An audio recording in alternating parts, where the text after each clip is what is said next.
Last ভিডিওটাই বলেছিলাম আমি বিটের লুচির সাথে খাওয়ার জন্য যে নিরামিষ ছোট আলুর দমটা বানিয়েছিলাম সেই রেসিপিটা শেয়ার করব। তার জন্য ছোট আলুগুলোকে নুন দিয়ে সেদ্ধ করে খোসা ছাড়িয়ে নিয়েছি। এবার সর্ষের তেলে আলুগুলোকে আরেকটু নুন আর হলুদ দিয়ে লাল লাল করে ভেজে তুলে রাখবো। এবারে একটা বাটিতে জিরে গুঁড়ো, ধনে গুঁড়ো, লঙ্কার গুঁড়ো, হলুদ গুঁড়ো, নুন, গরম জল দিয়ে গুলে মশলার একটা পেস্ট বানিয়ে নেব। তেলের মধ্যে তেজপাতা, গোটা গরম মশলা ফোড়নে দিয়ে আগে থেকে তৈরি করে রাখা মশলা আর আদা বাটা দিয়ে ভালো করে কষিয়ে দিয়ে দেবো টমেটো বাটা।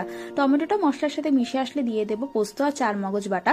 মশলাগুলো কিছুটা কষে আসলে কড়াইশুঁটি দিয়ে খুব ভালো করে কষিয়ে দিয়ে দেবো ফেটিয়ে রাখা টক দই আর দেবো স্বাদ মতো চিনি, চেরা কাঁচা লঙ্কা। মশলাটা কষে তেল ছেড়ে আসলে আগে থেকে ভেজে রাখা আলুগুলোকে দিয়ে মশলার সাথে মিশিয়ে পরিমাণ মতো গরম জল দিয়ে ঢেকে ঝোল ফুটিয়ে দিয়ে দেবো গরম মশলার গুঁড়ো আর একদম শেষে ধনেপাতা কুচি।